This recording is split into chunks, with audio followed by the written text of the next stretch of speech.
Good morning, dear students. I hope you have already watched the YouTube classes on impact of geography on Indian history. However, here I am giving a few more tips.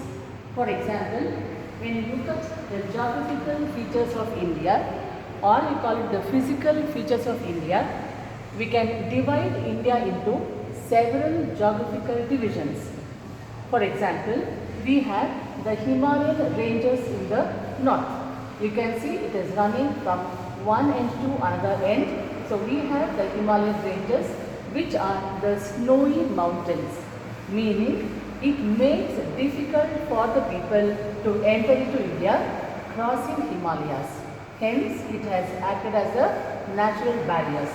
When you come to the northwestern region, you have the Aravalli Hills. You can see from this part is Aravalli Hills, which are not as high as Himalayan mountains, and they allow the outsiders to enter into India through the passes. In your textbook, you have something called the Bolan Pass and Khyber passes, the two popular passes through which the people have entered into India from the beginning. We had Greeks, we had Persians, we had other people from European countries entering into India through the northwestern region. Therefore, they have allowed the people to enter into India and has affected the Indian history, especially in the northern part. Coming downward, you have the Deccan Plateau. India has been physically divided into two equal halves based on the Vindhya ranges. In your map, you can see the Vindhya ranges run from one end to another end, almost dividing India into two equal halves. And now this part, can you see? Now this part is called the Deccan Plateau because it has the major geographical divisions like the coastal region. You have the Western Ghats, also known as the Sahyadri mountain ranges.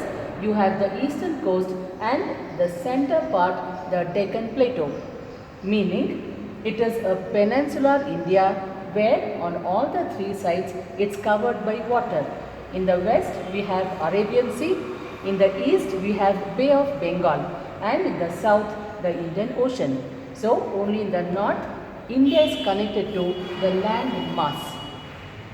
Now speaking about the Deccan Plateau, the coastal region has provided the natural harbors, or you call them the port towns, which have permitted the Europeans, especially in the modern era, to enter into India. Therefore, commercially, now this part has played a prominent role, letting the Europeans and their goods to enter into India and has affected the economy. Similarly, the coastal region is followed by the Western Ghats. Now these Western Ghats are known for the dense forests and have given birth to several rivers. Therefore, the dense forest has provided economically the forest resources, or you call them the raw materials that help in the production of various products. Hence, it has affected the economy in a better way.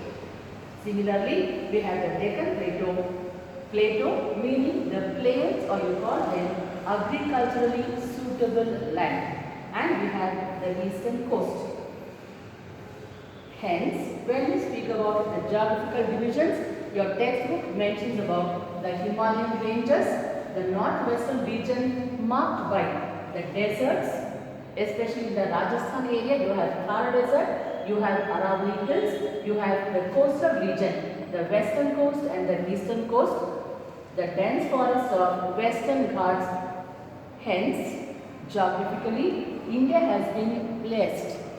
It has provided the favorable geographical conditions that have made the Indian history very rich and prosperous. Thank you.